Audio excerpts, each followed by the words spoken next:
The question on the table is, can we develop what's referred to as a universal coronavirus vaccine, something that will protect us against a future epidemic or pandemic? The idea of a universal coronavirus vaccine is obviously gaining currency now, and more people are starting to work on it. The work is all, I think, still in the laboratory. There are not clinical trials yet of these universal vaccine ideas. This is definitely a global effort. I mean, there are research groups around the world working on this, and health authorities around the world that are interested in this. CEPI is the Coalition for Epidemic Preparedness Innovations. It is a relatively new international organization. It is a public-private partnership. It involves lots of national governments. It involves the World Health Organization, and it also involves private non-governmental actors such as Bill and Melinda Gates Foundation. So CEPI was interested in creating, these efforts that are happening globally to create a universal vaccine, and the thinking that's going on around how you might do that. And what happened is that Gritstone, which is this California biotechnology company, caught the attention of CEPI, and CEPI, looking at these efforts globally, obviously decided that Gritstone's effort was the furthest along, maybe the most promising, and it's decided to provide almost $21 million. I think it's 20.6 million is the exact number of funding to help Gritstone run a phase 1 clinical trial of its universal vaccine in South Africa, and that trial is supposed to start by the end of the year. We formed Gritstone about 6 years ago, and the reason we started the company was to try and improve and extend the benefits of cancer immunotherapy, using the immune system to kill tumors. And so as we built Gritstone, we had to establish and build 2 technologies. The first was to identify from all of the different protein mutations that happen in a tumor cell, which ones could be good targets for the immune system. The second challenge was, once I've identified those great targets, the technical term is antigens, how can I administer them to a human to drive a really strong killer T cell response against those antigens? And we've been working on this in cancer now, and we then, as the SARS-CoV-2 pandemic unfolded, we realized that we could take these 2 technologies and potentially apply them to SARS-CoV-2, because most vaccines generate good antibody responses to the virus, but not so much on the killer T cell side. And when you have a natural immune response to viral infection, you make antibodies and you make killer T cells. It's a reasonable supposition that there's real value in getting the killer T cell side of the equation revved up. I don't see this as a top priority at the moment, designing an annual flu vaccine type shot.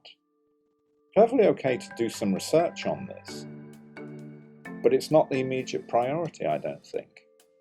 If we had a universal coronavirus vaccine that would prevent any future coronavirus outbreak, everyone should be immunized with it now on a just-in-case basis. That's kind of a much more extreme idea, because it would basically say, let's immunize 7 billion people on a just-in-case basis against something that we don't know will happen or when it would happen. So the more plausible and more conservative version of the concept is to have something with reasonably likelihood of certainty of efficacy and have it available to be mass produced and rolled out as and when needed. Then you get into the details of how would you do this. Some of them seem to be based on the idea that if you have a really, really strong antibody response against SARS-CoV-2, there would be enough cross-reactivity to deal with other coronaviruses that are not the same but sufficiently similar. So that's one concept, and that's based on making a better version of the coronavirus vaccines that we all now know about. From what I've read about the Gritstone concept, it is largely based on inducing T cell responses against conserved regions of coronaviruses. Well, that's a bold concept, should we say, and it's not one that's in sync with most of the other designs or with what we know about protective immunity against coronaviruses. Our platform, and the reason CEPI is interested in it, is that it's a slightly different form of RNA called self-amplifying RNA that carries the potential benefit that you can use lower doses to achieve the same or perhaps even better benefit. And that's why dosing is important. You can do that because, as the name suggests, the RNA makes copies of itself, which means you can use a smaller delivered dose to actually achieve the same effect. And because you actually get double-stranded RNA, that looks really foreign to your immune system and may stimulate an even stronger immune reaction, which is what makes this kind of worth studying separately from the regular mRNA vaccines. You can't really run an efficacy trial against a virus that is crossing over to humans in 20 to 50 years' time, perhaps, that you just literally don't know what it is. So you can't run an efficacy trial. So you can only really gauge your success on relative immunogenicity. What induces the strongest immune responses that are the most cross-reactive against viruses that there's a reasonable expectation that a future pandemic virus might mimic. And that's the only way that I could see of doing it. What is your best estimate of a future pandemic virus based on what we know? And how well might this vaccine perform against it?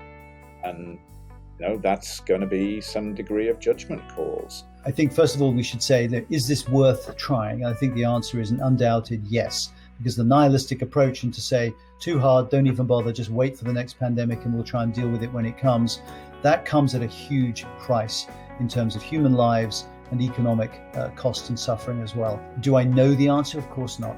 I think what we're doing is developing a scientifically rational, valid approach that's based on human data. I think that's important. Optimal dosing, optimal formulation, optimal content to make sure the immune response is appropriate. That's all on the table. That's what we're working on now.